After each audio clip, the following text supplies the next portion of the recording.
装备3级半该怎样解锁？为什么别人有你却没有？不怕，全网最强性攻略教程来啦！大家好，我是1年365天都坚持更新的攻略 UP 主游戏渣玩家。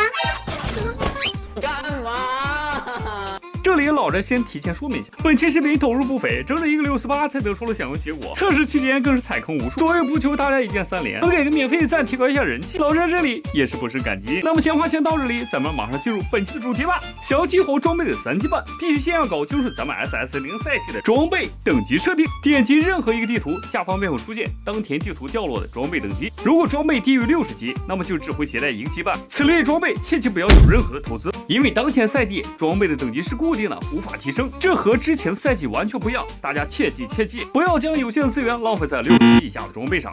好了，接下来准备好，我们需要解锁第3级半的武器装备。老宅这里以火焰巨人之剑为例，点击右下方的熔铸功能，对武器进行锻造，便有概率激活第3项级半了。但是直接锻造出天赋的成功率极低，所以克老和干爹就需要祝福师的帮助了。但3%的概率大家都懂的，可如果你不用它，那么真的连3%都没有。接下来点击锻造，大概率会增加一个词条，点击重新锻造可以刷新词条类别，每一次重新锻造便会消耗下方的3个资源以及上方的可塑性。词条的属性是白色星星最低，然后金色皇冠最高，如果能刷到红色的皇冠才是羁绊技能。老宅刷了30多次，用了无数资源，才好不容易拿到了这项羁绊，实在是太难了。不过这项羁绊并不是我们需要的。